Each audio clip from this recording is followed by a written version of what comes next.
Yo, what's going on, guys? It's Rest, and in this video I want to go over exactly what I'm going to be running in the new Deepstone Crypt raid on the first day.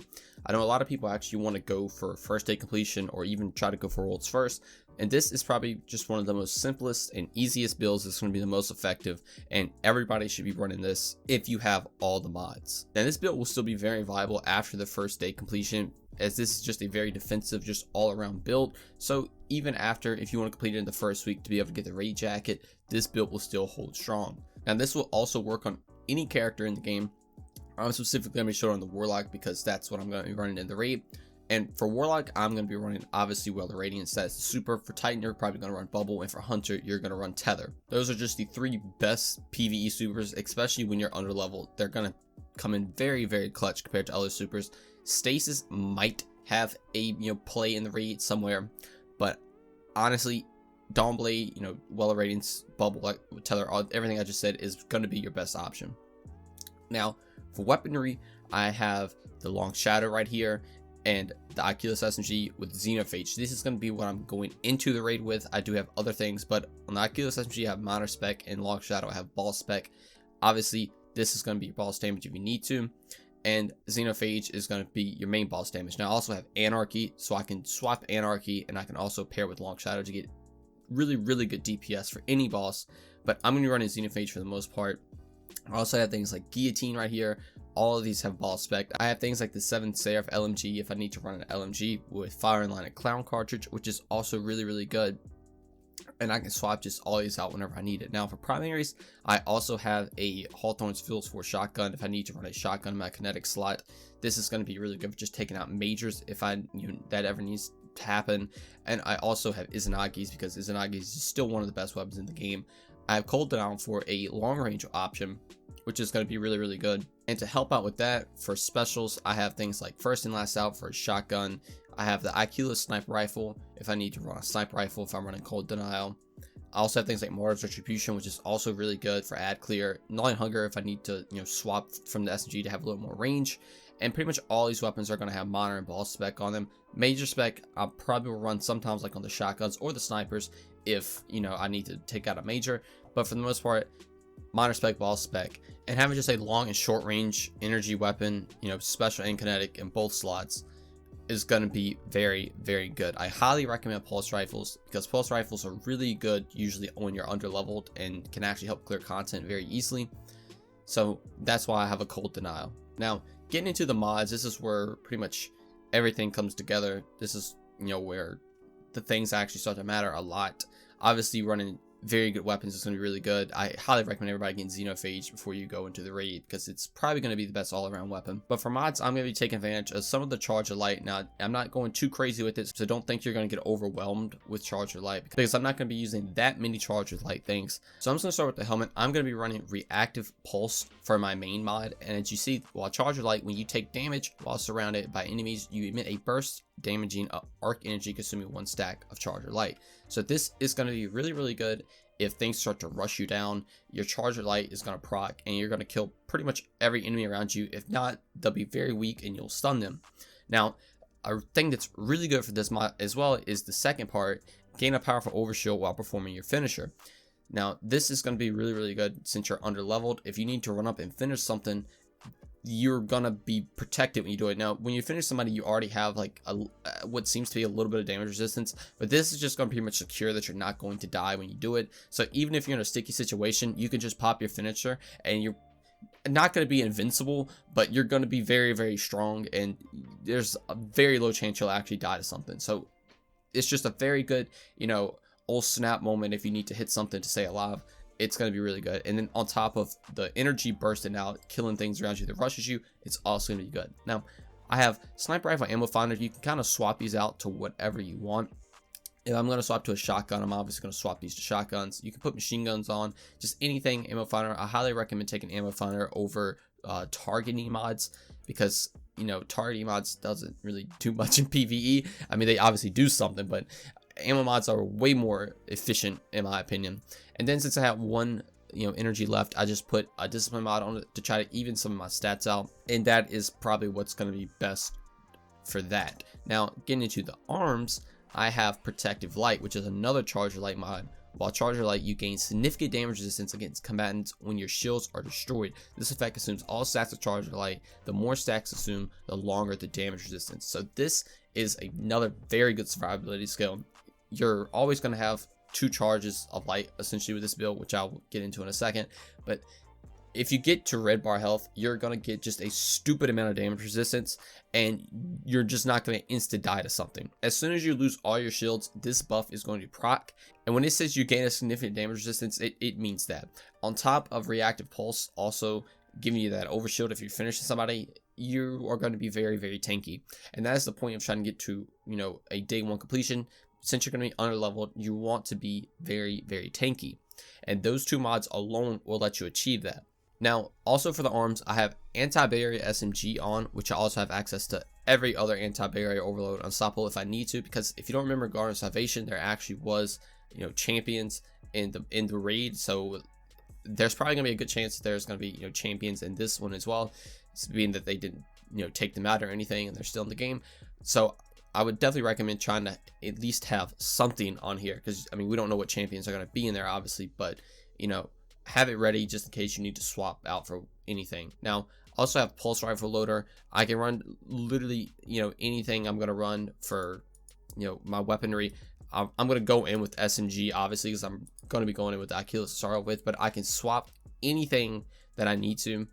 You know, I would highly recommend taking reload perks over dexterity perks, because reload perks are gonna be way more beneficial in PvE. And yeah, that's pretty much it for that. Just make sure you just have, you know, access to something to stun champions, and then you have reload for whatever, you know, weapon you're using. Now, I also have a 4-point recovery model here to, again, to help even some stats out, because I had some points left over, so I can just get, you know, as much benefits as I can. Now, for the chest piece right here, I actually have a global reach. Now, this is really, really good. This is what is going to allow you to create Warmon cells with your Achilles SMG. If you don't have the Achilles SMG, you can run something like Wrath of Rasputin, so solar splash damage actually causes Warmon cells, but you still want to run global reach on another slot so you can get the huge explosion. This right here is the best ad clear in the game. If you think of Firefly from Destiny 1, just multiply that by times like 10, and that is what Warmon cells are. That's what global reach is. Warmon cells are absolutely ridiculous. They are very, very busted, and you should definitely be taking advantage of these if you can. If you want to run a more Warmon cell based build, you can have different mods of Warmon cells, you can, but honestly, if you just have 1 point global reach and you're spawning Warmon cells around the map, you can just shoot them and clear out the entire room. Even under level, these things just do a stupid amount of damage. You're going to just clear, you know, a whole wave of enemies running at you, and between, you know, your protective light and reactive pulse keeping you alive, you can shoot this, kill everything, and restart the chain and keep going over and over again. I definitely recommend taking global reach into any activity you're doing, especially if you're running an Achilles weapon. Now, for other mods in this piece, I have machine gun reserves. This is just to give more ammo for Xenophage. If I want to run sniper, a shotgun, you can. Like I said, you can run, you know, whatever ammo you want to. Do not run unflinching mods in the raid. Also, if you want to run something like a custom dampener or, you know, solar resistance, some things in the raid might be doing solar damage, so this will give you a nice damage, you know, resistance as well on top of the other 2 things that we're already getting. That'll also be pretty good. But honestly, I'm gonna go with ammo because that's probably more beneficial, especially for boss damage, or if you want to swap them out when you're getting ready to do boss damage. You know, you can swap these rally and then swap if you want to do that, but I'm just gonna stick with machine gun reserves the whole time.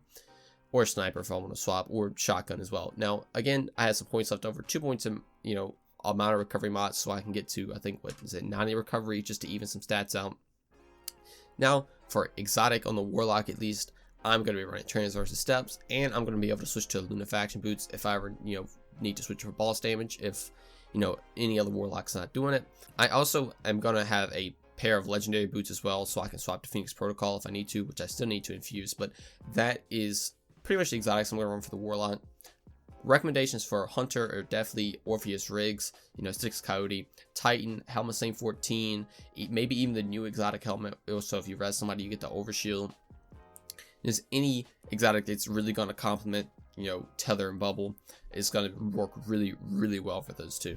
Now, for Warlock, Transition Steps are just all around the best, you know, exotic, probably the best exotic for Warlock. You get to reload your gun when you sprint, and you sprint faster, plus you slot a little further. But for the main thing, the mods are going to be Swift Charge right here. Now this says become Charger Light by rapidly defeating combatants with pulse rifles, sidearms, and submachine guns. This is where you're going to get Charger Light from, and we also have one more mod that's also going to get you Charger Light. But this getting multi-kills with your pulse rifle, which, you know, like I said, we're using Cold Out and a submachine gun, the IQless SMG, you're going to get Charger Light. Becoming Charger Light is what is going to allow those other 2 mods to proc, Reactive Pulse and Protective Light, which is going to make you very, very tanky. So once you proc those, you're going to immediately just get Charger Light again, and you can, like I said, you can just keep doing this process over and over again. You're not really using Charger Light for damage with this build, you're using it for protection. So this is going to easily allow that to happen. Now, this also has, when defeating combatants with a pulse rifle, it grants a chance to drop special ammo for your allies.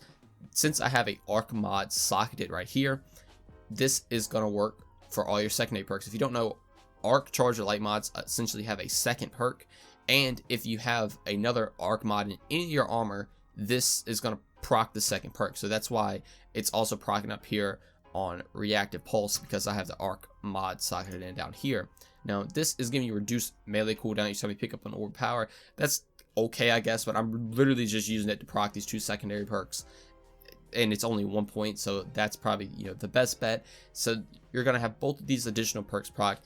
If you're running Cold Out, obviously having the special ammo drop for your teammates is gonna be really nice for the raid.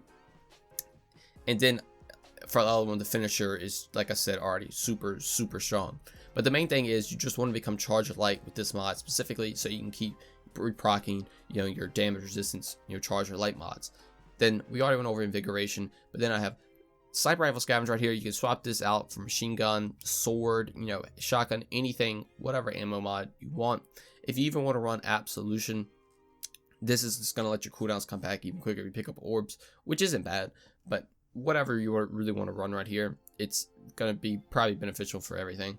Now, again, 1 point in a discipline mod to round stats out, since I just had some points left over. Now, finally, for the bond, I'm going to be running Taken Charge, which you become Charger Light when you pick up an Orbit Light. Now, it's very, very beneficial to masterwork your weapons, not only because you're going to be generating orbs for everybody to get your super back, but you could pick these orbs up yourself, and this also procs Taken Charge. So if you're getting kills with your SMG, you're going to get Charger Light with Swift Charge, and then you're also going to be spawning orbs of light that you can pick up to get another charge. So you can have 2 charges, and you're going to always be able to have these charges over and over again, and you're going to always be having this damage reduction.